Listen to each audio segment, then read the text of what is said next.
Muy bien, médicos. Entonces, vamos a comenzar con el repaso el día de hoy. Vamos a ver las especialidades cirugía, otorrino y urología, con especial atención en cirugía general, que es de donde más vienen.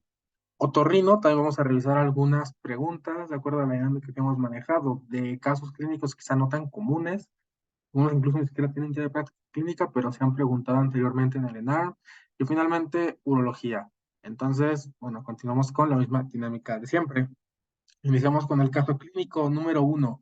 Hombre de 52 años, ingresa a urgencias por presentar una masa dolorosa. Esta es en región anal, tiene un dolor intenso al defecar. Como antecedentes únicamente diabetes mellitus de hace 10 años. A la exploración física, tiene una temperatura de 38 grados centígrados y una masa abultada en la región anal. Un caso extremadamente sencillo, sin grandes aportaciones, pero bueno, así es Elena. Entonces, la pregunta número uno. ¿Cuál es el origen más probable de esta patología? ¿Qué opinan ustedes? Yo particularmente hay mucho perrito. Sé que puede ser por colapso de la mucosa rectal. ¿Alguien opina otra cosa? ¿Alguien cree que es una inflamación del plexo hemorroidal? ¿Alguien cree que por el contrario es una infección del folículo piloso? ¿Están de acuerdo con que es el colapso de la mucosa rectal? La respuesta correcta es una infección de la glándula anal. Ahorita vamos a ver por qué exactamente, pero quédense con esto. Lo primero es que estamos ante una infección de la glándula anal. Por lo tanto, diagnóstico más común, ¿cuál va a ser? Absceso anal, hemorroide anal, fisura anal o fístula anal.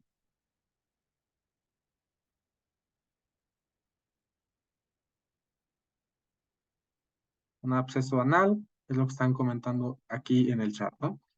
Justamente, es todo lo correcto. Entonces ya tenemos la presentación clásica de un absceso anal. Esto, préstenle muchísima atención. Yo todavía 2 semanas antes de presentar el ENAR, estoy confundiendo muchísimo esas patologías.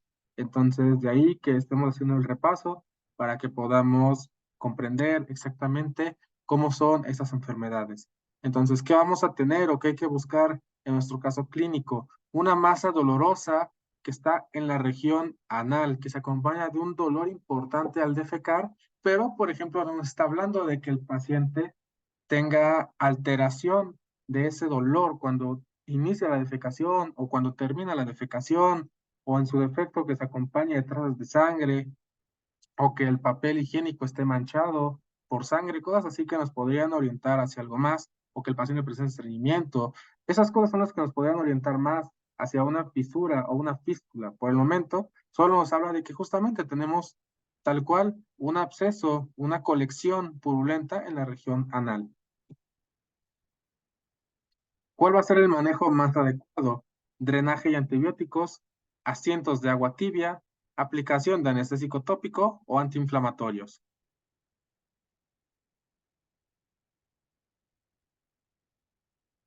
Justo, Claudia está enrachadísima.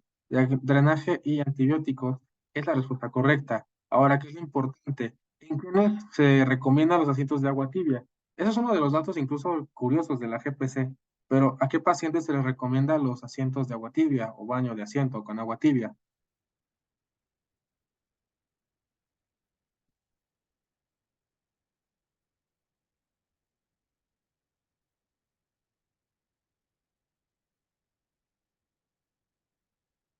Exacto, los pacientes que tienen hemorroides. La aplicación de anestésicos tópicos, ¿para quién creen que sea?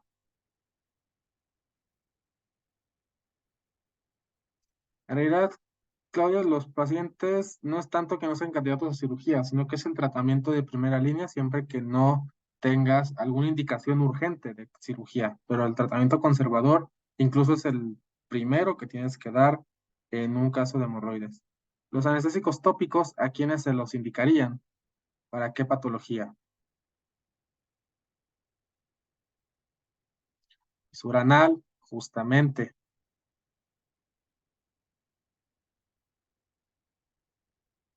¿Cuál va a ser el origen más probable de la patología? ¿De dónde viene ese absceso? ¿Por infección del folículo piloso? ¿Por el prolapso de la mucosa rectal? por la infección de la glándula anal o por una inflamación de un plexo hemorroidal. Claudia dice que por una infección de la glándula anal. ¿Alguien tiene alguna otra opinión o están de acuerdo?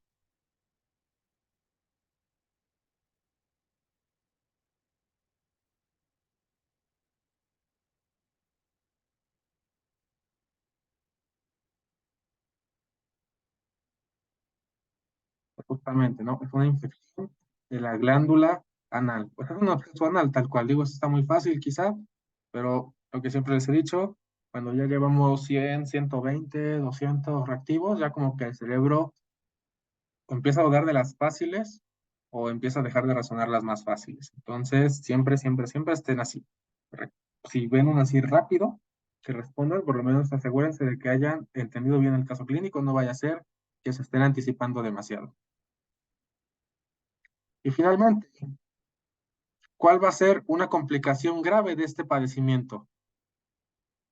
Prolapso de la mucosa rectal, fascitis necrotizante, trombosis del plexo hemorroidal o hemorragia. ¿Cuál creen que es una complicación de este absceso anal?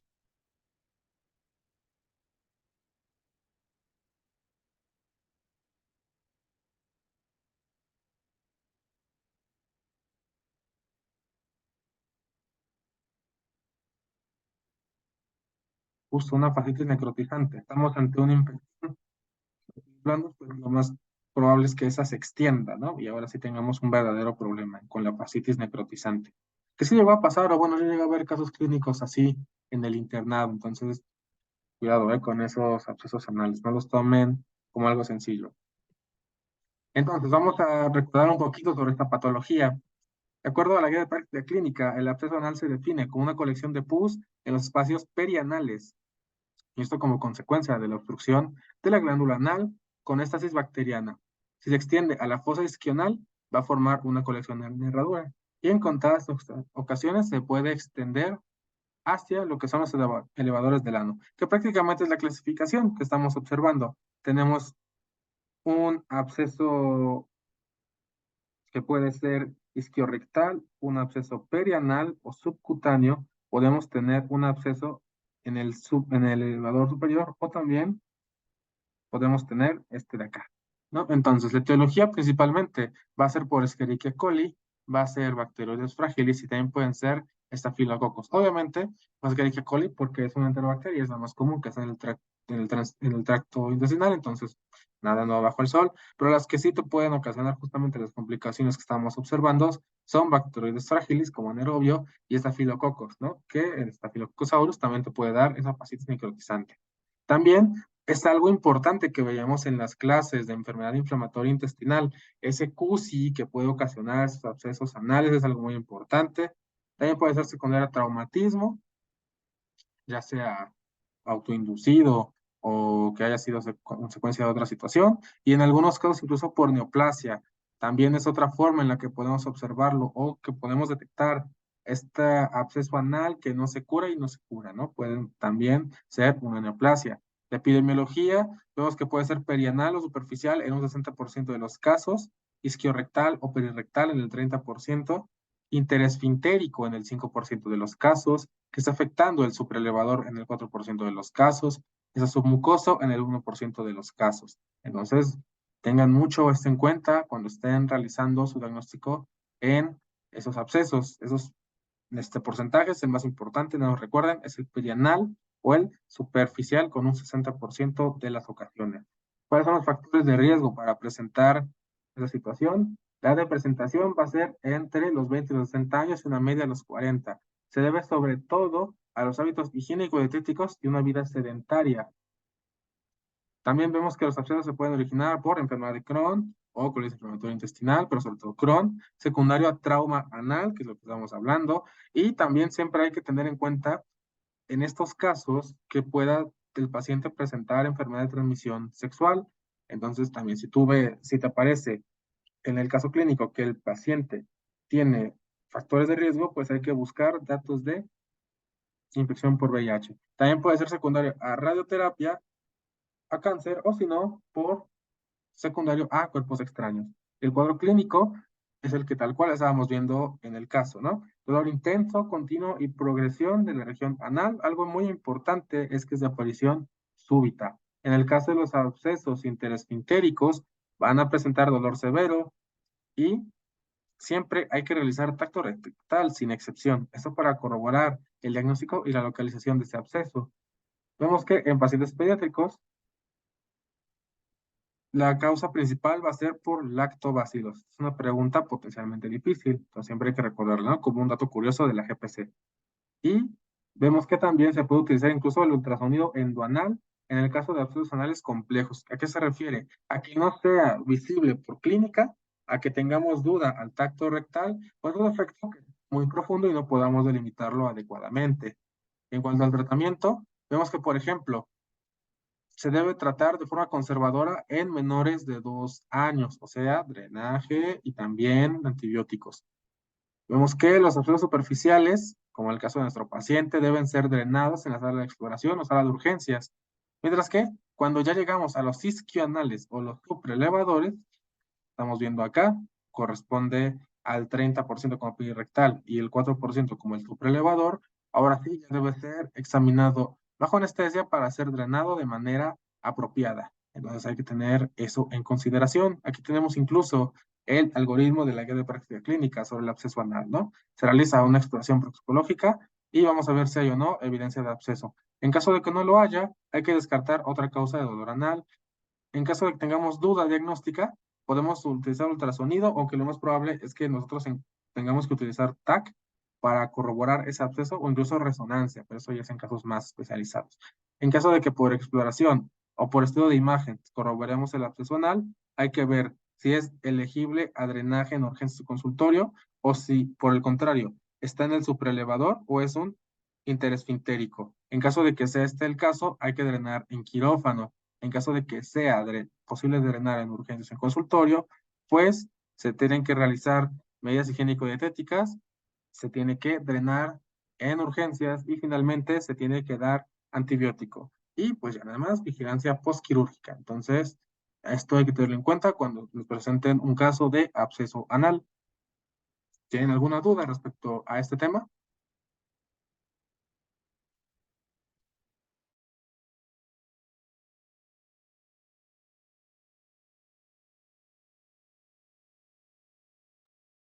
Perfecto, continuamos. El caso 2. ¿Cuál es la complicación más frecuente en el contexto de un paciente que va a padecer una hernia paraesofágica? Esa fue pregunta de NAR 2020, entonces por eso la colocamos acá. Úlcera péptica, úlcera de Cameron, úlcera duodenal o úlcera gastroduodenal. ¿Cuál creen que sea ustedes?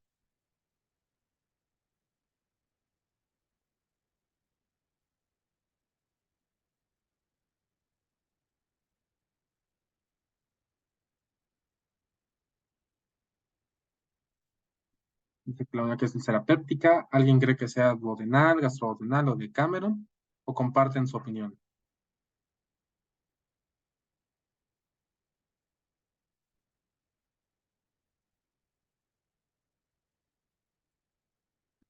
La respuesta correcta es una úlcera de Cameron. Entonces hay que tener esto en cuenta. Esta realmente no tiene GPC, esto se saca directamente de los libros de cirugía, pero se ha preguntado en varias ocasiones, entonces por eso la colocamos acá. Por si la vuelven a poner en su examen, ya saben cuál es la complicación más frecuente en el contexto de un paciente con hernia perisofágica, es la úlcera de Cameron. El caso clínico 3. Tenemos un masculino de 34 años de edad. Este es atendido en esta unidad por halitosis de 4 meses de evolución. Entonces ya tenemos nuestro primer dato pivote, ¿no? Tiene halitosis. Que no mejora con ninguna intervención. También refiere de regurgitación de alimentos que consumió en días previos. No tiene antecedentes patológicos de interés, por lo que usted realiza un esofagograma, porque es un buen doctor, leyó la guía de práctica clínica y decide empezar su abordaje desde el método más sencillo hasta el más complejo. Esta es la imagen que usted obtiene. ¿Cuál es su diagnóstico? Hepatopatía, absceso retrofaringio, acalasia o divertículo de Stenker.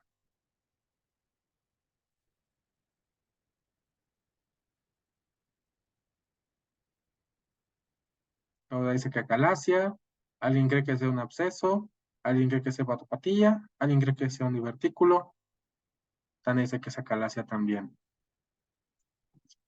Justamente, esta es una que causa mucha confusión. Vamos a tomar el lapicito. Vamos a ver. Fernanda dice que es un divertículo de Schenker. Bueno, tenemos aquí datos que hay que prestar atención. Tenemos halitosis ya de 4 meses de evolución, que no mejoró con ninguna intervención. También refiere regurgitación de alimentos, pero vean, que consumió en días previos. Y algo que nos está dando así la clave es esto.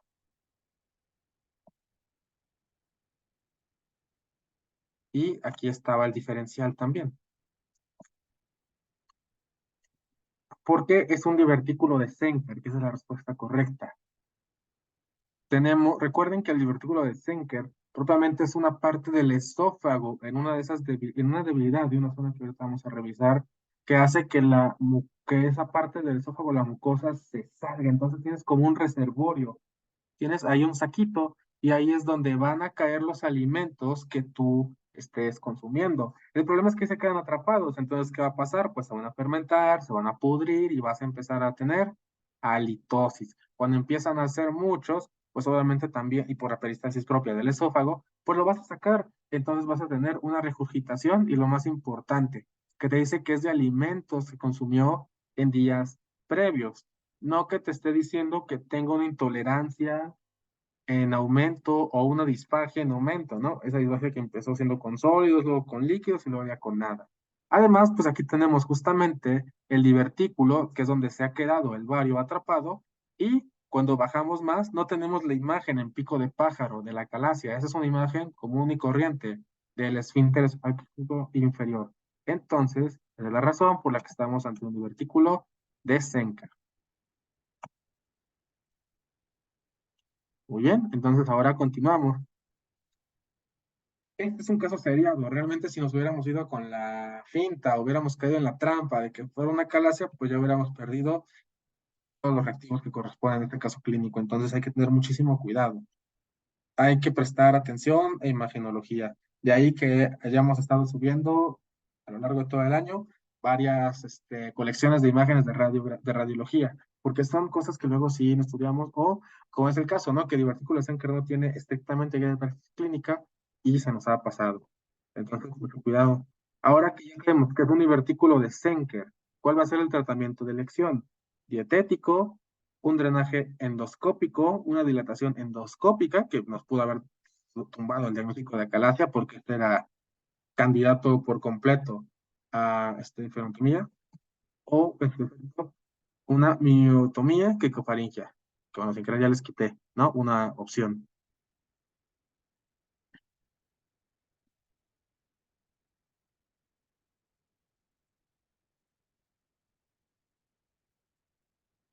¿Qué opción le dan?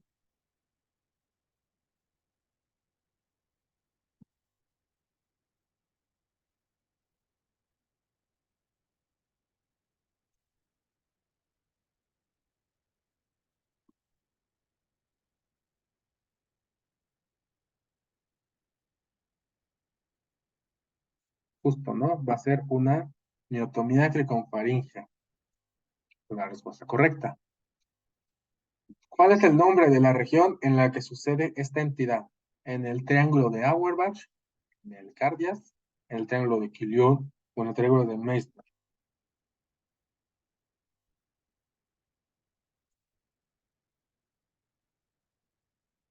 Pregunta clásica de anatomía, de cirugía, de gastroenterología, de interna, de anatomía, de todo lo que se me ocurre.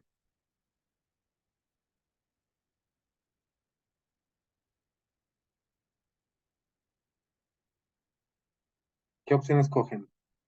¿En dónde está sucediendo esta patología? Esa fue pregunta de Narn, ya está viendo a mí, en el 2021.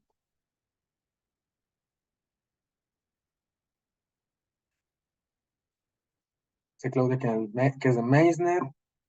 ¿Alguien da algo más? ¿Alguien da algo menos? ¿Qué opinan ustedes? Meissner, Quillion, Cardias, Auerbach.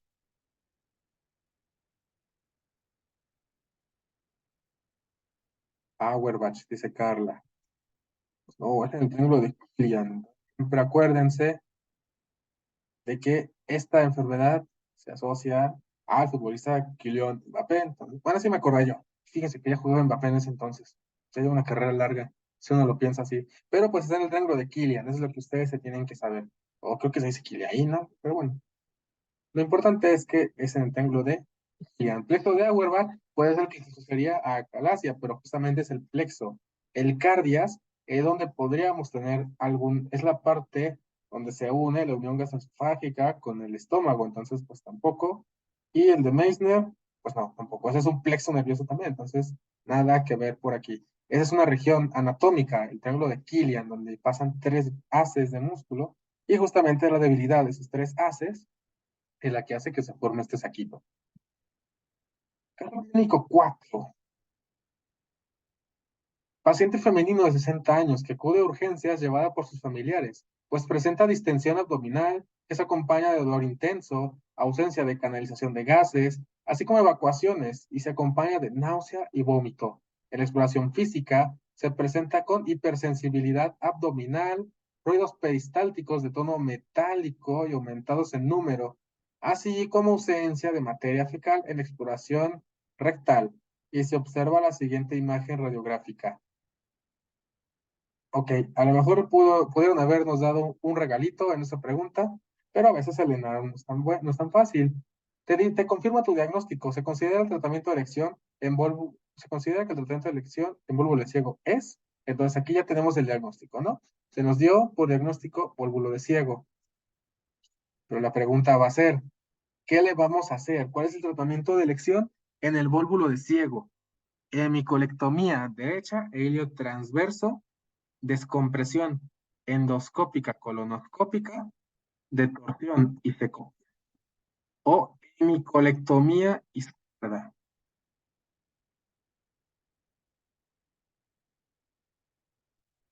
Muy variable. Llevamos dos que se van por la hemicolectomía, dos que se van por la descompresión endoscópica y alguien que se fue por la hemicolectomía pero izquierda.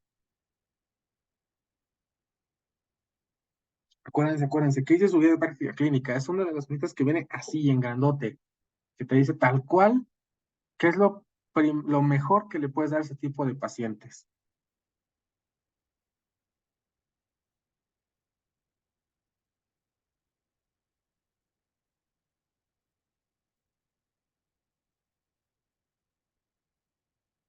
Alguien puso su nombre de descompresión endoscópica colonoscópica. Bueno, antes de eso, ¿recuerdan cómo se llama este signo? Digo, aquí no se ve tan claro, pero a veces el Leonardo también te juega así. ¿Cómo se le llama este signo?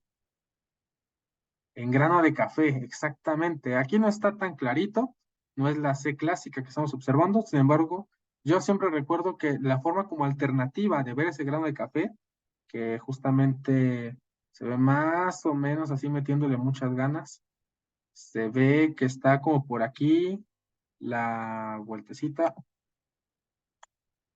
no me dio esta cosa. Se ve que está como la vueltecita, es aquí, donde haría el grano de café, pero justamente es el signo radiológico del grano de café. Pero bueno, la respuesta correcta va a ser esta. Es la hemicolectomía. Muy bien. ¿Por qué creen que sea esa?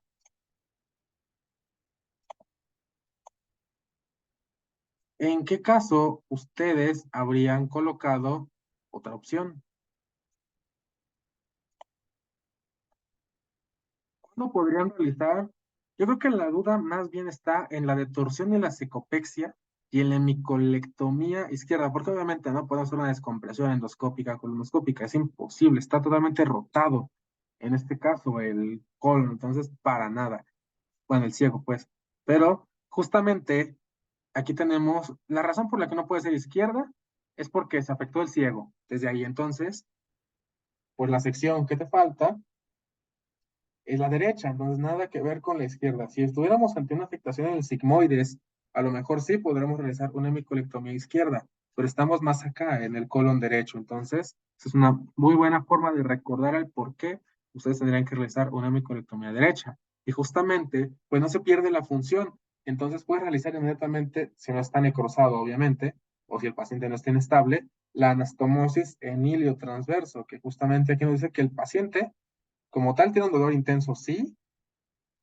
pero tiene náusea y vómito, más no está inestable, no está intubado, no está con requerimiento de algún medicamento vasopresor, no tiene hipotensión, no tiene deterioro neurológico, a lo mejor sí tiene abdomen agudo, más no está inestable, entonces se puede hacer esa anastomosis.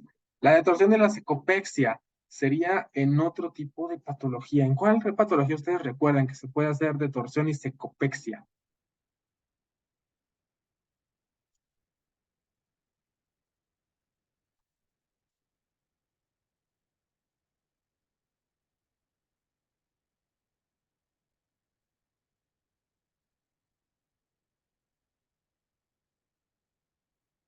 ¿En qué caso van a hacer una detorsión y psicopexia?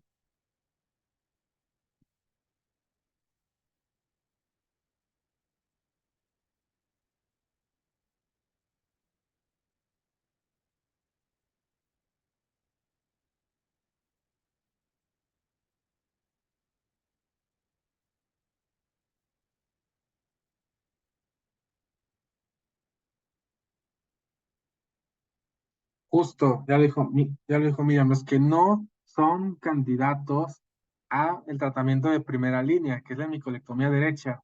Entonces, se va a realizar este en pacientes que no tengan beneficio o que tengan alto riesgo quirúrgico.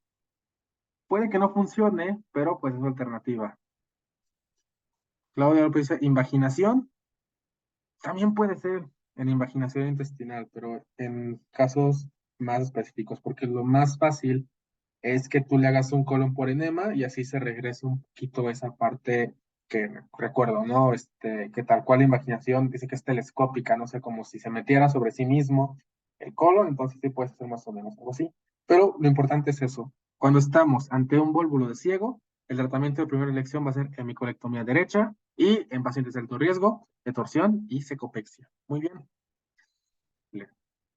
En pacientes con alto riesgo de mortalidad y morbilidad para una resección segmentaria de colon, cuál es está indicado, ya lo dijeron adecuadamente, de torsión y secopexia. Entonces, datos finos de la guía de práctica clínica que valen mucho la pena tener en cuenta. Entonces, recuerden, los casos clínicos que analizamos en esas sesiones son casos difíciles o son casos extraños. Entonces, siempre hay que estar atento porque no solemos ver pues datos que todos nos vamos a saber, ¿no? Ya no tiene caso que yo les pregunte cuál es la teoría de la apendicitis o cuánto debe medir o cuál es el signo clásico de por ultrasonido del apéndice. Eso ya se lo saben. Lo importante es que ustedes sean capaces ahora. Órale. Lo importante es que ahora ustedes sean capaces de resolver estos casos clínicos que son mucho más complejos. Entonces vamos a ver un poquito sobre el vólvulo, ¿no?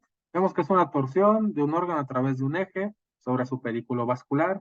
Vamos a ver que resulta en la obstrucción intestinal en asa cerrada.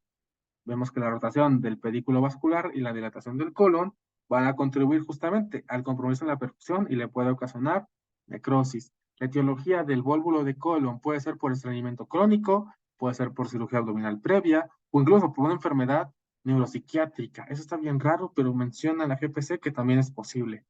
Generalmente afecta el sigmoides y el ciego, y la tercera causa de obstrucción del colon y la mortalidad va del 7 al 20%.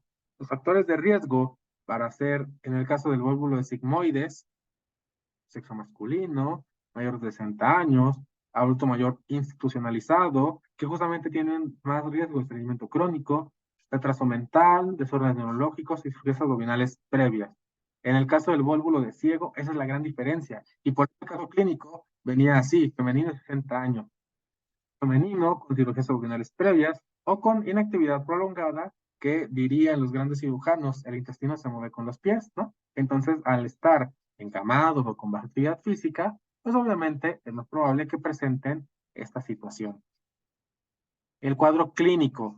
Vemos que los datos clínicos del vólvulo de colon van a ser dolor abdominal, distensión abdominal, ausencia de canalización de gases, ausencia de evacuaciones, náusea, vómito, abdomen agudo, ruidos peristálticos de tono metálico y aumentados en número. Datos muy importantes, signos de exploración física que llegaron a preguntarse en años previos. Fosa ilíaca izquierda vacía en la palpación abdominal en el 39% de los casos y ausencia de materia fecal en la exploración rectal en el 53% de los casos. Si esta lesión continúa, obviamente pues vas a causar isquemia e infarto en esa área y ya puedes tener materia fecal melénica en el recto, ¿no? Entonces, justamente son los datos que estábamos presentando en el cuadro clínico y que nosotros tenemos que valorar en este tipo de pacientes. Digo, que nos dieron propiamente la imagen, ¿no? Si no, lo más probable es que hubiéramos pensado en una obstrucción intestinal o una perforación intestinal, pero al tener justamente esta imagen en grano de café, pues ya nos apoya muchísimo para el diagnóstico. El diagnóstico entonces viene acá. Los hallazgos radiológicos no frecuentes del vólvulo, en el caso de sigmoides, va a ser ausencia de gas rectal, que es el más importante. Pregunta de NARM de 2022. ¿Cuál es el signo radiológico más frecuente en el vólvulo de sigmoides? Ausencia de gas rectal. El que más nos recordamos es el típico signo en grano de café, pero no es el más frecuente. También tenemos el sigmoide extendido en forma de U invertida, que pues es como una forma alternativa, ¿no? De ver el signo del grano de café, con 86% de los casos. El signo del grano de café propiamente, 76% de los casos. Y una ampliación desproporcional de sigmoides. También tenemos otros, pero ahorita los revisamos, ¿no? También entonces vienen datos de una práctica clínica que hay que tener en cuenta. Se sugiere realizar enema de bario en pacientes con sospecha de vólvulo de sigmoides, en quienes la radiografía simple de abdomen no sea concluyente, no es accesible a una tomografía y no hay sospecha de peritonitis. O sea, en el caso de que estés en tu, a lo mejor, unidad de primer nivel de atención, que pues esto obviamente tiene que ir a segundo nivel, hospital general, donde haya cirujano, ¿verdad? Pero bueno, si es el caso, o si es el caso de que en tu hospital general no tienes TAC, y tu radiografía no es concluyente, entonces puedes realizar un enema de bario. Vemos aquí que también se recomienda buscar la imagen en pico de ave o haz de espadas, que es el que estamos observando acá, en el punto del vólvulo sigmoides. Y este es el que vas a obtener en caso de que tengas el enema de bario para diagnosticar el vólvulo de colon. Entonces hay que tener esto en cuenta cuando a lo mejor es un dato difícil, dato complicado de la GPC, pero que te puede venir. Entonces ya lo tienes, ¿no? Recuerda entonces lo más importante a nivel radiológico del vólvulo, en el caso de sigmoides, ausencia de gas rectal, sigmoide en forma de U invertida, signo de grano de café y ampliación desproporcional de sigmoides. Ahora, en el caso de que estemos viendo un vólvulo de ciego, vemos que el estudio de elección va a ser la TAC computarizada, donde vemos que tiene sensibilidad de 89.5%. Los datos tomográficos más sensibles va a ser el signo del grano de café con nivel hidrio, justamente es la cosita que estaba acá y la cosita que está acá. Bueno, aquí tiene pila de monedas, ¿no? Pero estos son los otros signos que nos están interesando.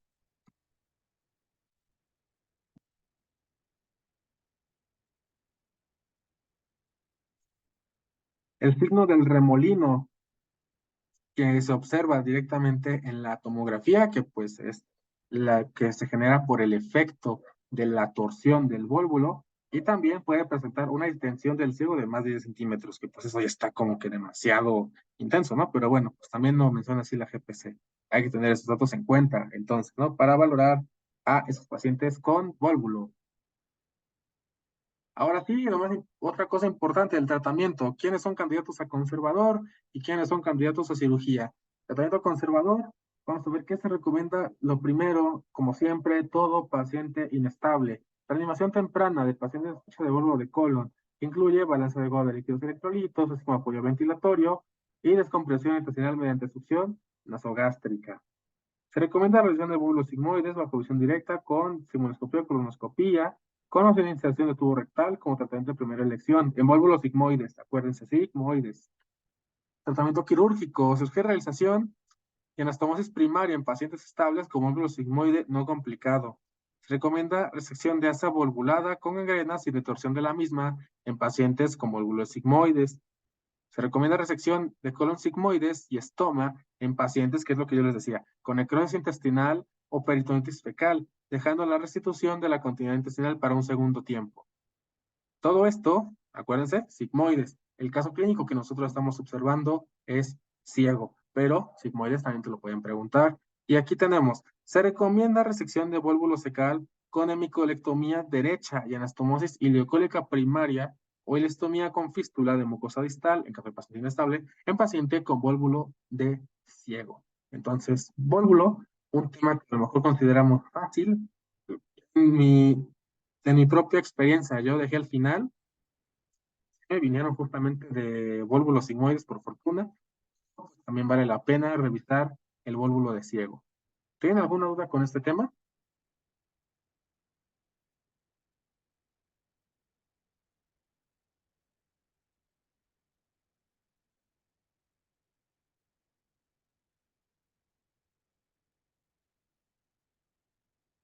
Pero entonces continuamos.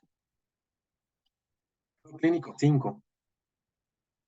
Masculino de 61 años de edad, acude a urgencias por dolor abdominal, 7 días de evolución. Antecedente de apendicectomía abierta a los 3 años sin complicaciones. Resección de asa intestinal, elistomía por perforación secundaria, herida por proyectil de arma de fuego. Esta abreviación ya vino también en mi NARM y me tardé como 5 minutos en resolverla, pero ahora ya se la saben, a los 36 años, a las horas donde yo vivo, ¿no? Iztapalapa. Inicio cuadro clínico hace una semana con dolor abdominal leve tipo cólico, el cual inicialmente respondió antiespasmódicos sin acompañantes. El dolor se fue agravando progresivamente al paso de los días hasta que se hizo incapacitante, ¿no? Típico que paciente que acude a urgencias a las 3 de la mañana, ¿no? Esa hora le dolió mucho más.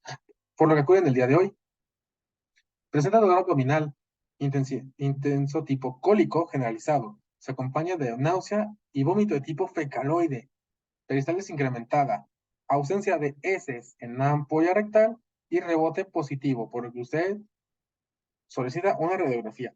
Antes de leer la pregunta, ¿cuál es su diagnóstico? ¿Ustedes qué creen que tiene? Justo, oclusión intestinal. ¿Cuál fue el factor de riesgo para esa oclusión intestinal?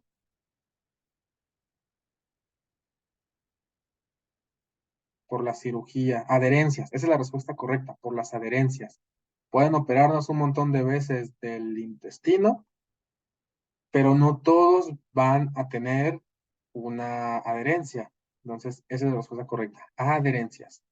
Y pues tal cual están viendo su típico caso clínico, yo recuerdo muchísimo de esos en urgencias, ¿no? Que es una persona que no hace del baño 3 días, 4 días, pero pues ya los 4 días como que le empieza a doler, ya no come, se empieza a deteriorar, le duele más, ya no sigue sin comer, se preocupa a su familiar y lo lleva a las 3 de la mañana, ¿no? Oiga, es que hace una semana que no voy al baño, pero ahorita ya me dio ganas de venir al hospital porque ya no tengo nada más que hacer. Ese es el paciente típico. La pregunta difícil. Porcentaje de pacientes que se benefician de medidas conservadoras. Esta viene tal cual en la guía de práctica clínica. 40%, 50%, 75% o 10%. Esas se las saben todos, ¿no? Todo el mundo la está recordando todo el tiempo por todos lados. 75%. ¿Cuál es el primer paso del tratamiento? La sonda nasogástrica, la P, resección colonoscópica o reducción endoscópica superior. Luego le pusieron todos, ¿no? La sonda nasogástrica. Exacto, antes de. La difícil. ¿Qué porcentaje de pacientes con cuadro oclusivo intestinal al final sí va a requerir de la intervención quirúrgica? Tenemos dos que colocaron que 30%, alguien cree que 20%, 45% que 8%, Ana dice que 20%, alguien cree que es más, que es menos, Ana dice que es 8%, Santos Ruiz dice que es 8%, la respuesta correcta es 30%, entonces hay que tener esto en cuenta. Si bien el 75% se benefician de medidas conservadoras y 70 más 30 no es 100, pues tienen la GPC. Entonces hay que tener eso en cuenta. Al final, no importa lo que hagamos, el 30% sí va a requerir intervención quirúrgica. Bien, y tal cual, estos son los datos que hay que buscar en la radiografía, los niveles hidroaéreos. Aquí no tenemos como tal pila de monedas, o bueno, a lo mejor aquí metiéndole muchas ganas, ¿no? Y está cortada la radiografía, pero pues tampoco veríamos gas en la ámpula recta.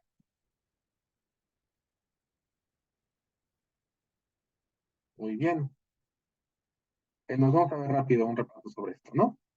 La obstrucción intestinal se refiere con la interrupción del tránsito que impide expulsar gases y heces por el recto, generalmente por factores extrínsecos, adherencias, y en algunas ocasiones por obstrucción directa de la luz. Por eso les hacía la pregunta, generalmente, ¿cuál fue la causa? Puede ser paralítico, y este puede ser funcional, secundario a posquirúrgico, enfermedad sistémica, desequilibrio hidroelectrolítico, ¿no? El famoso hilo metabólico, por medicamentos o incluso por lesión retroperitoneal. Puede ser obstructivo, que es etiología orgánica, es el más frecuente y este es la adherencia, entonces también hay que tener en cuenta esas diferencias. El secundario posquirúrgico se refiere al estrés al que sometió el paciente, al desequilibrio electrolítico o algo iatrogénico, eso es lo que lo causó, pero propiamente eso que deja de funcionar la peristalsis, mientras que el obstructivo es que justamente hay algo mecánico, hay algo extrínseco que está evitando que se pueda mover. Y luego viene el espástico, que puede ser por hiperactividad y descoordinación intestinal, en el caso de intoxicación por plomo, y ya como uno de los datos más difíciles de uremia, ¿no? Entonces ya cuando tienes tu falla renal así elevadísima y tu urea en 400, a lo mejor, aparte de que estás totalmente desorientado y con ya derrame pericárdico, aparte de todo, estás obstruido, ¿no? Etiología, entonces tenemos adherencias posquirúrgicas, también puede ser secundario a hernias en el caso de que no tengamos una causa o un antecedente de quirúrgico, y también puede ser incluso por neoplasia, que otra vez por externo, o incluso por interno, o esté causando lo que sería más probable que sea por externo, ¿no? Un cáncer de colon que pues, está creciendo exofíticamente y es el que está ocasionando esta neoplasia. Epidemiología, vemos que las adherencias causan hasta el 75% de los casos, la mortalidad va del 3.5 al 6%, y entre el 70 y el 80% van a responder al tratamiento conservador. El cuadro clínico, entonces, dolor abdominal difuso, distensión abdominal, náusea y vómito, y obviamente, si nosotros no lo tratamos, si nosotros dejamos que se siga acumulando ahí el quimo, pues va a empezar a fermentarse, va a empezar a haber crecimiento bacteriano y tienes tu famoso vómito fecaloide. Vamos a tener primero peristalsis aumentada, que es la respuesta normal del cuerpo, tratando justamente de impulsar todo ese alimento, pero después, por la misma inflamación, y por agotamiento, pues vas a tener peristalsis ausente, vas a presentar ruidos metálicos y también vas a presentar hipocalemia. ¿Por qué? Pues otra vez estás tirando agua hacia el loso intestinal y los electrolitos que sueles tirar ahí son sodio y potasio. Entonces vas a tener ahora también hipocalemia. Es una pregunta así difícil que yo recuerdo que me hicieron en el examen de la ABC. Pero bueno, hipocalemia. ¿Qué puedes presentar cuando esto ya se perforó o cuando ya se hizo una relocación bacteriana y ya se puso feo? Fiebre, dolor abdominal elevado y datos de irritación peritoneal, ¿no? Hiperalgesia, hiperbaralgesia. El von Blumberg o el rebote estrictamente no, sino más bien defensa, ¿no? Abdomen en madera. Cuadro clínico, entonces, va el diagnóstico por el cuadro clínico típico y tenemos datos radiografía y de laboratorio. De laboratorio, desequilibrio hidroelectrolítico, otra vez estamos tirando el agua hacia la luz intestinal para todos lados y la hemoconcentración secundaria también, a que tiramos el agua, entonces pues va a aumentar el número de hemoglobina en nuestro paciente y el hematocrito sobre todo. En la radiografía que vamos a observar, signo de pila de monedas, que es el que estamos observando acá. Este de aquí se llama signo de el collar de perlas, que pues son esos puntitos que van como así nada más a través de todo el intestino. También podemos tener dilatación de asas, edema también interasa, cosas así, ¿no? Los que siempre nos preguntan son pila de monedas, el edema interasa y dilatación de asas. Y ya uno muy fino es este de aquí, ¿no? Que es el famosísimo signo del collar de perlas.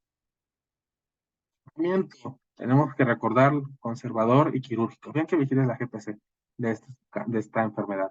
Pacientes con sospecha de diagnóstico de oclusión intestinal por adherencias, se colocará sonda nasogástrica o tubo intestinal largo. Que de todas formas es muy difícil que tú sospeches que no es por adherencia, ¿no? apenas solo que le ponga la zona nasogástrica y después vea si tiene una cirugía. O incluso si es por neoplasia, lo vas a intentar, no importa, pues es más, a veces ya sabemos que el 75% va a responder, vale la pena, ¿no? Intentarlo. El 90% de los pacientes mejoran con sonda nasogástrica o tubo largo por 48 a 72 horas. Pregunta de NAR 2019, 20, 21. ¿Cuánto tiempo tienes que dejar la sonda antes de considerar el tratamiento quirúrgico? Si el paciente no se inestabiliza, 48 a 72 horas. Aquí tenemos 3 días, ya no sabía nada la cara. Entonces, ¿qué otra cosa te puede ayudar a tu diagnóstico? Dolor abdominal mayor a 4, resistencia abdominal, esos pacientes presentan leucocitosis mayor de 10,000, exactamente no es leucocitosis, pero bueno, leucocitos más de 10,000. La PCR está elevada a 75. Todos estos predicen la necesidad de la parotomía de emergencia, el momento de admisión. Pregunta que a mí me hicieron en el ENARM. ¿Cuáles son los datos que te pueden sugerir tratamiento quirúrgico? En mi caso, venía la PCR, más de 75 miligramos por litro. Pero también recuerden, un EVA de más de 4, resistencia abdominal y leucocitosis, predice necesidad de la parotomía de emergencia. No son indicación, solo es predictivo. Tratamiento quirúrgico.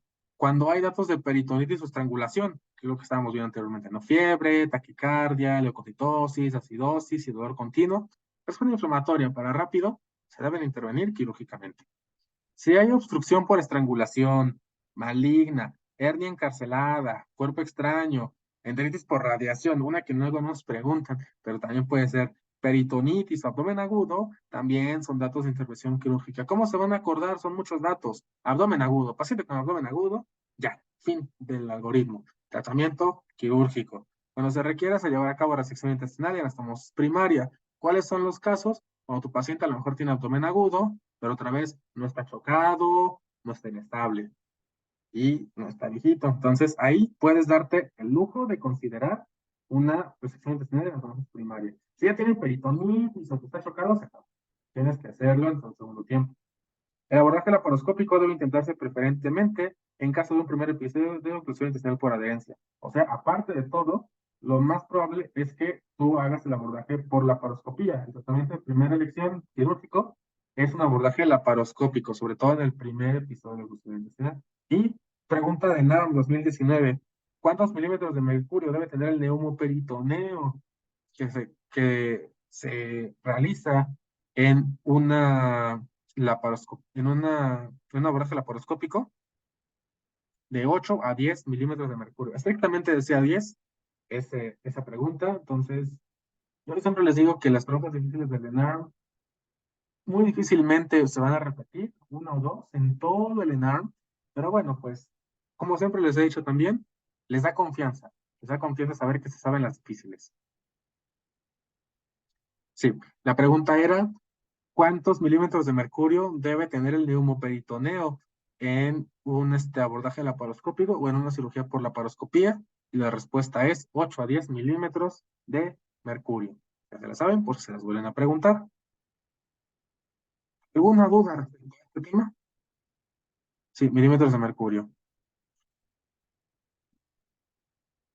¿Alguna duda con respecto a la obstrucción intestinal?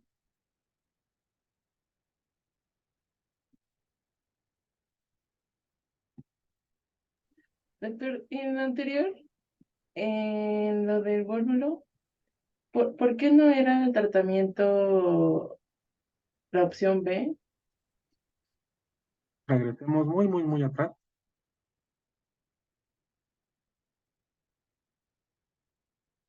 tampoco tan atrás. ¿Por qué no era la descompresión endoscópica colonoscópica? Ajá. Lo primero, que era la trampa de este caso clínico, porque es un vólvulo de ciego. Entonces, si nosotros nos regresamos, cuando nos adelantamos, aquí tenemos, se recomienda realizar resección de vólvulo secal con hemicolectomía derecha y anastomosis ileocólica primaria o ileostomía con fístula de mucosa distal en pacientes con vólvulo de ciego. Entonces, tal cual, así nos lo menciona la guía de práctica clínica. Esa es la respuesta que te está pidiendo la CIRCUS para este reactivo. No hay para dónde hacerse. Y porque justamente estábamos viendo, pues, cómo se afectó el lado derecho y el paciente está estable, pues quitamos colon derecho y luego hacemos la anastomosis para no estar realizando alguna ilostomía, que justamente nosotros hiciéramos, bueno, si hiciéramos descompresión endoscópica colonoscópica, pues para empezar no vamos a llegar. Y luego no vamos a poder resolver el vólvulo, porque recuerda que rotó sobre su propio eje, entonces no va a ser suficiente con ese tratamiento.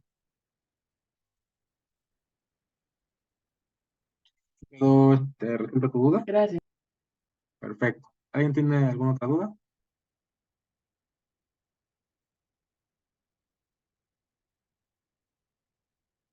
Parece que no. Bueno, continuamos entonces. Llegamos a la parte de urología o algo así. Paciente masculino de 16 años que acude a consulta por presentar dolor testicular derecho, fiebre 38.3 grados centígrados. Al examen físico se observa aumento de volumen y sensibilidad en testículo derecho, así como enrojecimiento localizado. No se detectan otras anormalidades al examen, o sea, no tiene punto azul, no tiene PREN, no tiene bien el cremastérico, bla, bla, bla, ¿no? Va.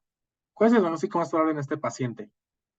Una epididimitis aguda, un hidrocele, una torsión testicular o un varicocele. Está clarísimo, ¿no? El libro es una epididimitis aguda.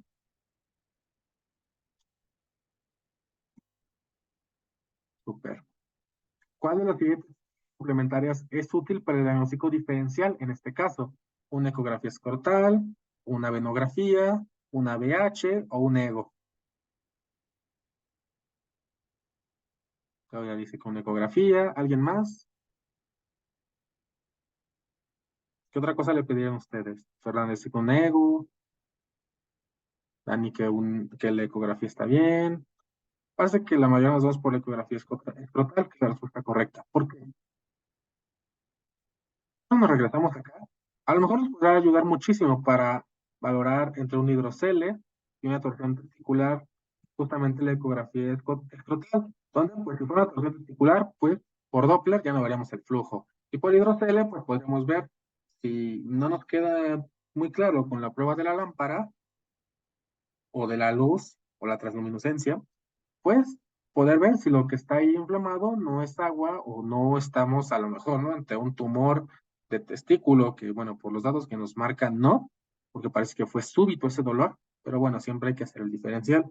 Una biometría hemática no nos apoyaría en nada porque estamos ante un cuadro de inflamación, entonces si es por infección, si es por inflamación, si es por cáncer, si es por traumatismo, va a estar elevada la leucocitosis, esto no nos va a afectar en nada. Y un ego podría ser bueno también y de hecho sí lo marca la GPC, pero va después. ¿Y por qué? Pues lo primero que tienes que confirmar es justamente que no tengas una torsión testicular. Por ahí y ya que confirmaste que no, el ego te va a ayudar para saber el probable origen de esta epididimitis aguda. ¿Cuál de los siguientes hallazgos físicos apoyaría su sospecha diagnóstica en este paciente? El signo de PREN negativo, reflejo cremastérico ausente, signo de PREN positivo o descenso testicular reducido.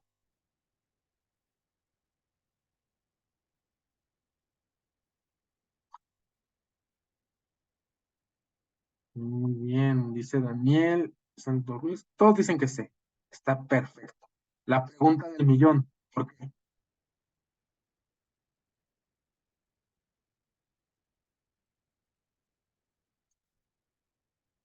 ¿Por qué el signo de PREN?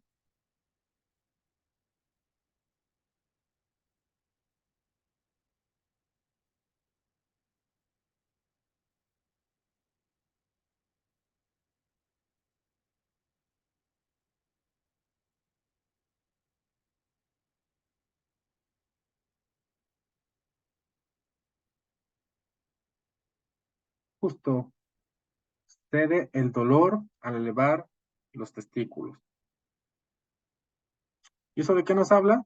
Pues de que la afección está en el epidemio, ¿no? Entonces, por eso decía que se veía en el área de uro y también se ve en urgencias pediátricas, ¿no?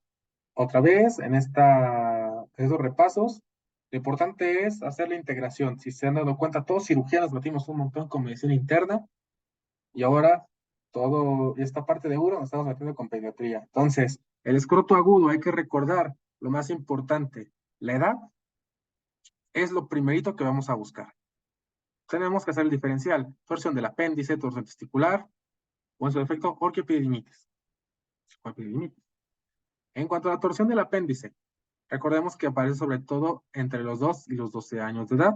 Aquí el reflejo cremastérico está positivo, perdón, el signo de PREN está negativo y la clínica que tenemos que buscar en nuestro paciente. Dolor en el polo superior del apéndice, que va a ser progresivo. Recuerda, yo me acuerdo muchísimo y aparte me vino en mi ENARM. La torsión del apéndice va a tener el signo de la gota azul como dato clínico súper específico. Entonces, siempre, siempre, siempre acuérdate de ese. Al Doppler va a ser normal porque se torció el apéndice, no el testículo, y el cultivo en caso de nos va a dar negativo. El tratamiento en el caso de la torsión del apéndice va a ser de torsión y orquidopexia. Otra vez se torció el apéndice, no le pasó nada al testículo. Y por lo mismo, como se torció el apéndice, no es una urgencia. Entonces yo siempre me acuerdo que este es como el más noble. Y también el que como sí, como no. O sea, suena feo, pero no es tan malo. Y por lo mismo es porque tiene el reflejo cremastérico positivo y el signo de PREN negativo. La torsión testicular, yo eso me acuerdo que es el gran no, o el todo negativo, o el todo mal, mal. Entonces, torsión testicular, mayores de 12 años. Aquí tenemos el cremastérico anulado y el signo de PREN también va a estar negativo. En la clínica, recuerda torsión testicular, así siempre te vienen los casos clínicos, en simulador y en el ENARM, lo puedo confirmar. Dolor agudo e intenso, que migra a la ingle y se va a acompañar de síntomas neurovegetativos, náusea y vómito. Lo más importante, el testículo va a estar aumentado de tamaño, por eso es que había que diferenciar entre el edema y todas esas situaciones. Entonces, en el Doppler, como aquí sí se afectó el testículo, aquí sí va a estar disminuido el flujo. El cultivo te va a dar negativo, no estamos ante ninguna infección. Y el tratamiento, recordar siempre el tiempo dependiente. Pregunta de NAM de todos los años. Yo creo que esa siempre viene. O no conozco a ninguna generación que no le haya tocado. Menos de 6 horas de torsión orquidopexia, más de 6 horas de que inicie el dolor. Tienes que buscar eso, no menos, no 6 horas de que llegó urgencias, no 6 horas de que lo vio el médico, no 6 horas de que lo trajeron de su casa. 6 horas de inicio del dolor, ya, se acabó. Ese testículo se perdió. Orquidectomía. Y este es una urgencia. Yo creo que ese es el regaño más grande o de los más grandes que me dieron del internado por alguna vez no decir estas horas y no saber diferenciar la urgencia que era la torsión testicular. Pero bueno, se me quedó grabada y fue un acierto en el ENAR, ¿no? Pues al final ya que, ¿no? Ya buscándole qué recuperar de esos días oscuros del internado. Pero bueno, esta es una urgencia, eso es lo importante. Entonces acuérdense, torsión del apéndice, todo bien, torsión testicular, todo muy mal. Y el que siempre se nos olvida, la orquiepididimitis. ¿Por qué? Pues porque este es el todo positivo. Entonces, la edad es indiferente. De hecho, hay que hacer la diferencia de los agentes por edad. El reflejo cremastérico está positivo. El signo de PREN está positivo, entonces se beneficia del suspensorio. Clínica, dolor progresivo acompañado de fiebre y síndrome miccional. Es otra vez progresivo. Por eso otra vez había que hacer la diferenciación entre la torsión del apéndice. Es progresivo, pero esta es una infección, entonces si vas a tener fiebre, y también síndrome miccional. ¿Ok? Entonces, disuria, poliaquiuria, orina fétida. Datos clave que te pueden venir en tu ENAR. Este presenta el edema escrotal, por eso también, ¿no? Hacer la diferenciación con el hidrocele. El Doppler va a estar normal. El cultivo es positivo y siempre hay que tener en cuenta el agente infeccioso. En los niños, el principal agente va a ser por el virus de la parotiditis, las paperas, la que se cura con SRP, la triple viral, cuando se previene más bien, ¿no? Y si no, pues por contaminación fecal con Escherichia coli. Fin. Pero en adultos siempre hay que recordar que la clamidia, trachomantis y Neisseria gonorrhoeae son los causantes de la orquiepididimitis. No nada más uretritis, también se va un poquito más para arriba. Entonces hay que tener en cuenta, si el paciente nos dice más de 16 años, que también será como lo difícil de este caso clínico, más de 16 años, hay que buscar datos de vida sexual o factores de riesgo porque puede ser una infección de transmisión sexual.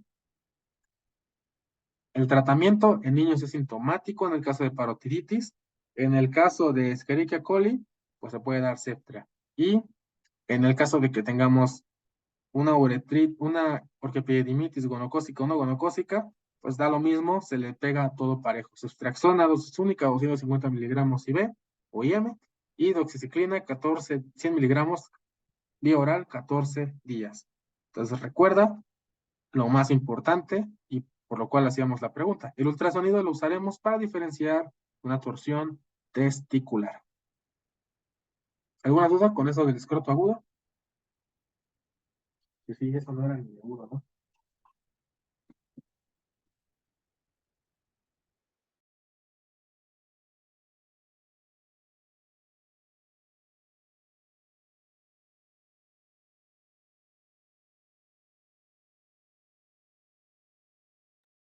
Super, continuamos.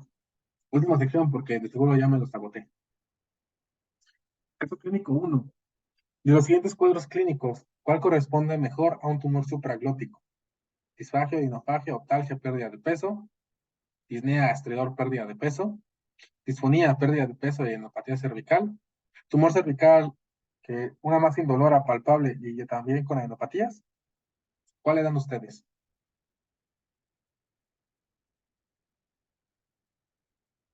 Está dificilísima, de hecho la encontré en un banco del MIR. Está bueno. ¿Ustedes a qué le dan?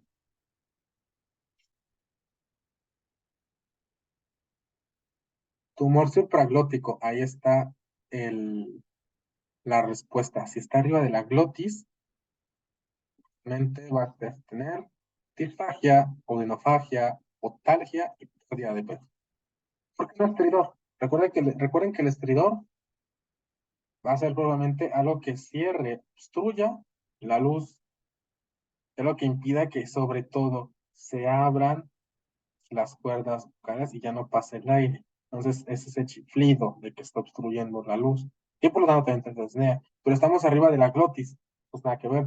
Lo que nos va a dar son alteraciones para la deglución. Por eso decía tumor supraglótico, lo que va a estar afectado es la deglución. Muy difícil, por eso no le vamos a meter más, no nos vamos a meter en otras situaciones. Caso clínico 2. Masculino, 67 años de edad, residente de Morelia, no me traigo nada contra los michoacanos. Antecedente de alcoholismo y tabaquismo remitidos. Cursando estado de postrasplante cardíaco, ¿no? Ya desde ahí tenemos problemas.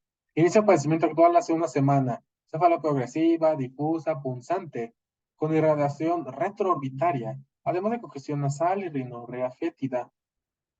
Se agrega pérdida del estado de conciencia previo a su ingreso. A la exploración física, encuentra un paciente somnoliento, con signos médicos positivos, oftalmoplejía del tercer, cuarto y sexto par craneal del ojo izquierdo, pupilas anisocóricas, expensas de miosis del ojo izquierdo, reflejo fotomotor y consensual ausente del ojo izquierdo, así como papiledema bilateral. Usted no entra en pánico y decide realizar una endoscopía nasal, quién sabe por qué, pero bueno, por una presunta rinosinusitis fúngica invasiva, gran clínico. ¿Cuál es el agente etiológico más probable? Aspergillus, Candida albicans, Zygomycetes o Fusarium.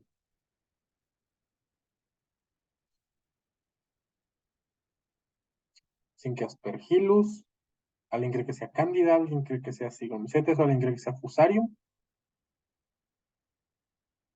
Alguien dice que es Cándida.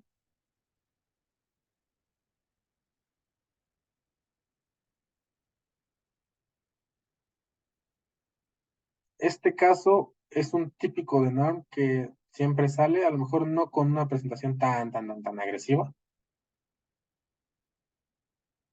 pero justamente está la trampa. Vamos a regresarnos. Tenemos un paciente, esto es ruido nada más, antecedente de alcoholismo y tabaquismo porque está remitido, pero ¿qué sí nos importa? Post-trasplante cardíaco. Inicia el padecimiento actual hace una semana.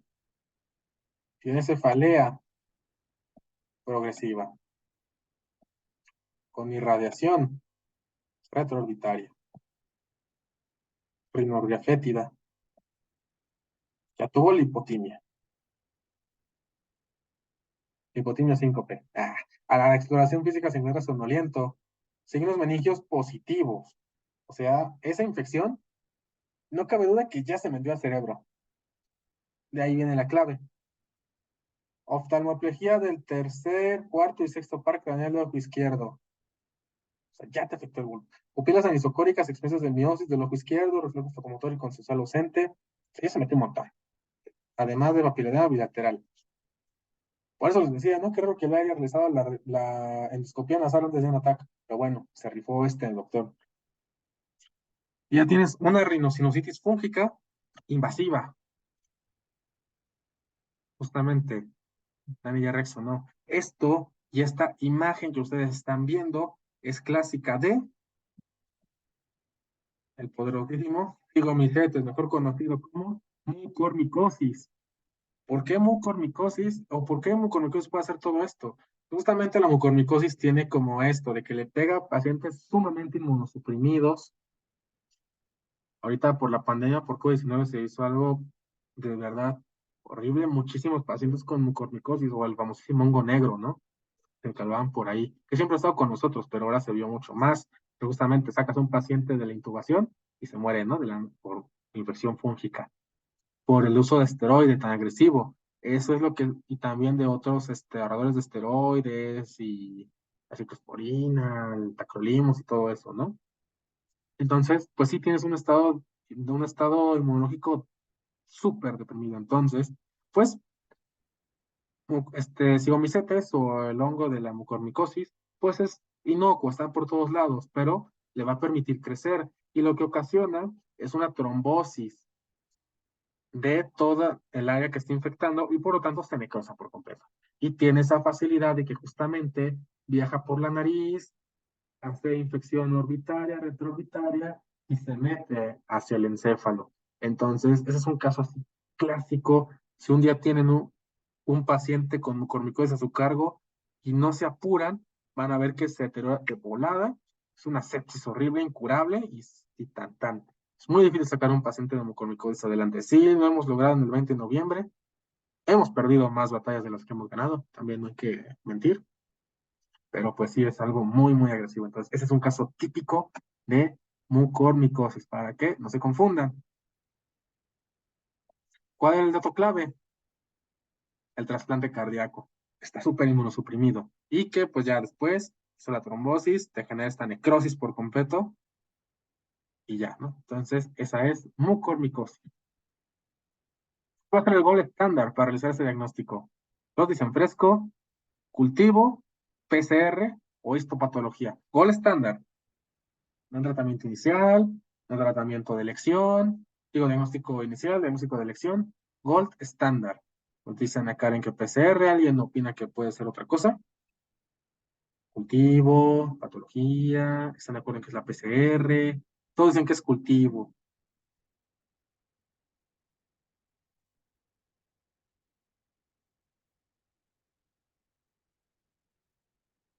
Y alguien le puso histopatología. Justamente la respuesta correcta es la D. ¿Por qué? Pues porque tenemos que corroborar, o sea, podemos tener todos cigomicetes en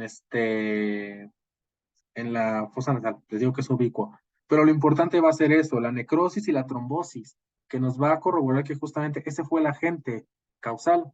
Ahora, una pregunta a lo mejor difícil, que no nos va a venir, pero pues para relajarlos un poquito. ¿Cómo se observa el, los cigomicetes o la mucormicosis en histopatología? Y la otra en qué cultivo crece.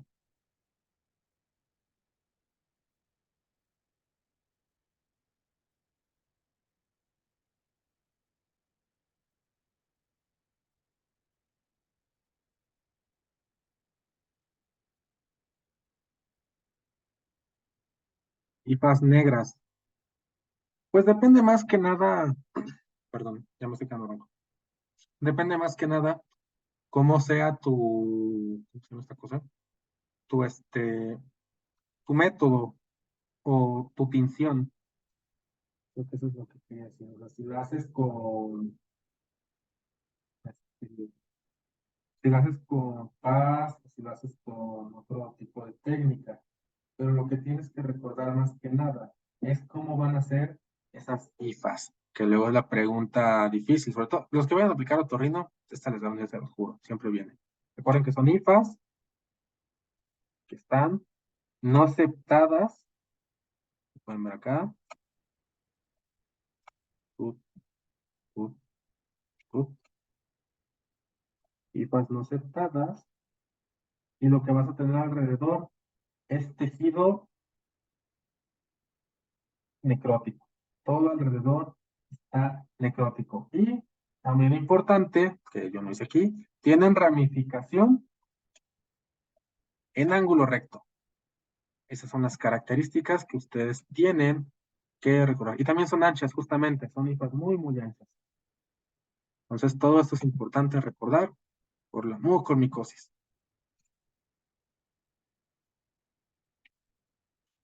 Siguientes, no es parte del tratamiento de validación quirúrgica, anfotericina B, voriconazol o controlar la enfermedad de base.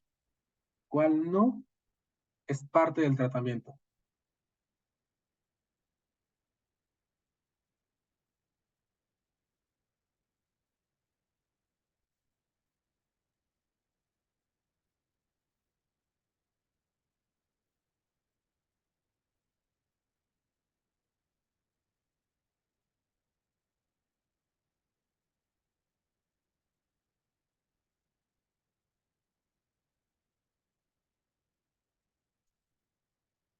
Hay quien dice que debridación no es parte del tratamiento, que el control de la patología no es parte del tratamiento. La verdad, la respuesta creo que es voriconazol. ¿Por qué? La debridación creo que es importante. Por supuesto, pues es que lo que quieres evitar es que se siga expandiendo. Muchas veces tienes que, bueno, no, no, ¿verdad? Pero los cirujanos plásticos, los cirujanos de órbita y los otorrinolaringólogos tienen que hacer reviraciones muy extensas, deformantes, pero es la única forma de salvarle la vida. Pues prácticamente vas en bloque, o sea, te llevas nariz, te llevas ojos, te llevas esfenoides, te llevas incluso encéfalo. Entonces, sí, depresión crónica sí es.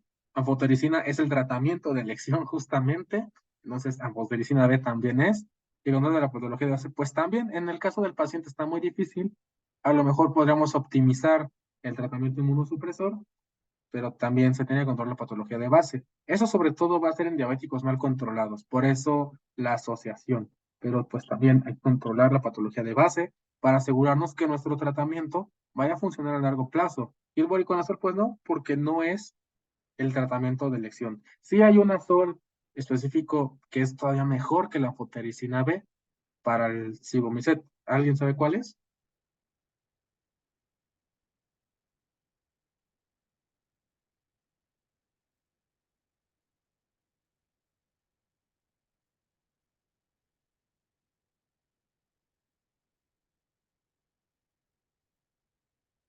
Es el posaconazol, por si alguna vez se los preguntan. Posaconazol. Clínico 3. Femenina de 49 años de edad, acude a consulta por vértigo, inicio súbito hace 3 días. Antecedentes personas patológicos, diabetes tipo 2, en control con metformina. Ya refiere presentar hipoacusia de 4 años de evolución, tinnitus y también plenitud óptica. Dato clave, presten muchísima atención. La crisis de vértigo duró entre 15 y 30 minutos. Regalo, ¿no? Signos vitales normales. Antes de, ¿qué diagnóstico tiene esta paciente?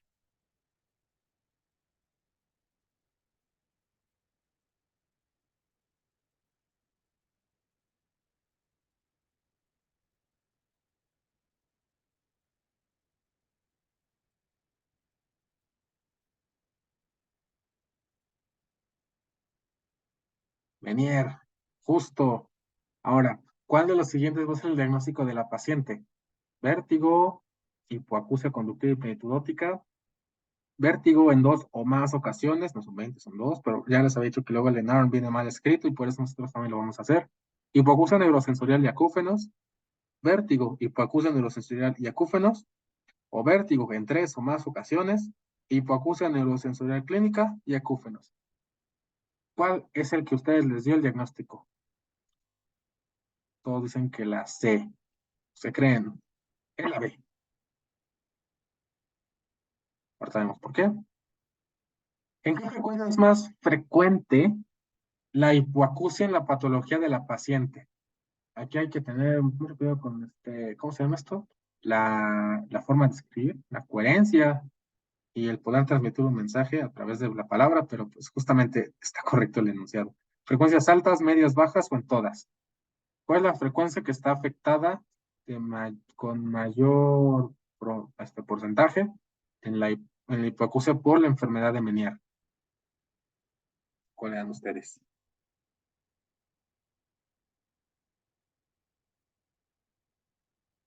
Unos que son las altas, ¿alguien tiene otra opinión?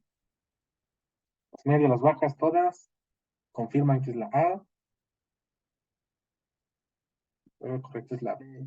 Pero sobre todo las frecuencias medias. ¿Qué tipo de hipoacusia se va a presentar en este padecimiento? ¿Global, mixta, conductiva o neurosensorial?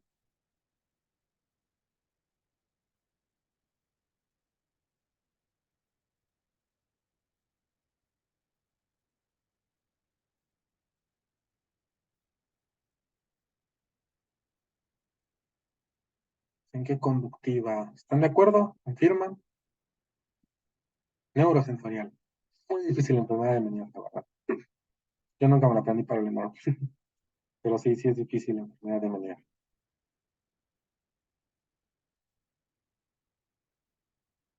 Ok, aquí tenemos lo más importante recordar en cuanto al vértigo, diferenciar entre la enfermedad de Meniere y el vértigo postural paroxístico benigno. Recordemos que la enfermedad de Meniere tiene de etiología hidrops endolinfático, o sea, tenemos mucha agua, ¿no? En los conductos. La presentación es un vértigo espontáneo y recurrente con al menos 2 episodios mayores de 20 minutos. Por eso les decía que prestaran muchísima atención al tiempo. No decía que de 15 a 30. Generalmente, el diagnóstico va a ser por hipoacusia perceptiva, audiometría que reporta hipoacusia, que lo vimos que sobre todo en frecuencias medias, y también acúfenos o datos de presión auditiva o plenitud óptica, es otra forma de recordarlo.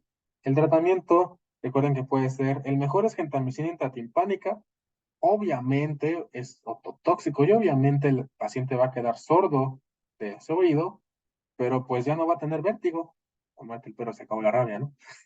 Dieta hiposódica, pues justamente así ya no haces que se acumule tanta endolinfa. Y también diurético, ¿no? Pues sacas el líquido endolinfático, bueno, sacas líquido en general y de paso te llevas el endolinfático.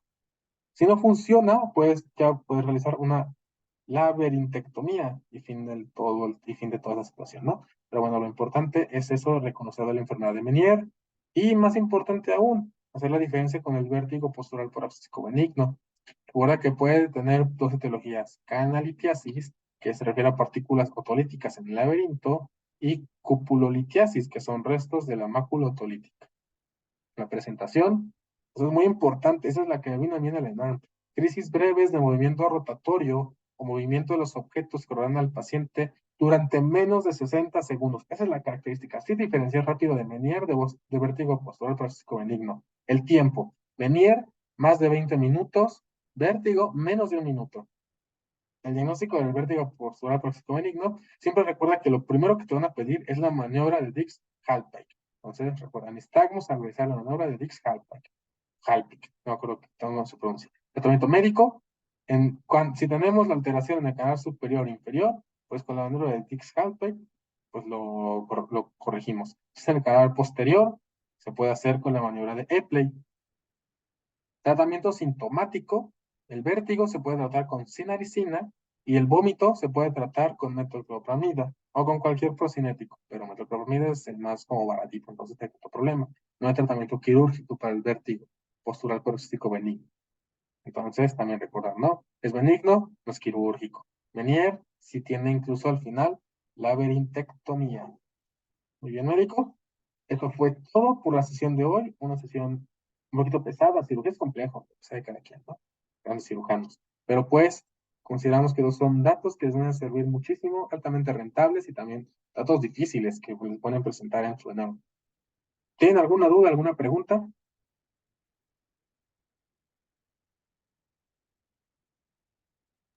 No, doc. Súper. Bueno, pues esto es todo por la sesión de hoy. Déjenme corroborar cuándo es la siguiente y esperar que no me sigan metiendo sesiones sin previo aviso. La siguiente la tenemos programada para este sábado con repaso de gineco y obstetricia. Entonces, por si quieren unir, aquí vamos a estar. Perfecto, médicos. Pues si no tienen ninguna duda, muchas gracias por acompañarnos el día de hoy. Ya nos veremos en una siguiente emisión. ¿A qué hora es sábado? Perdón. Aproximadamente. Igual ya ven que siempre les aviso por Instagram. Gracias, doc. No, de qué. Muy bien. Que tengan buena noche.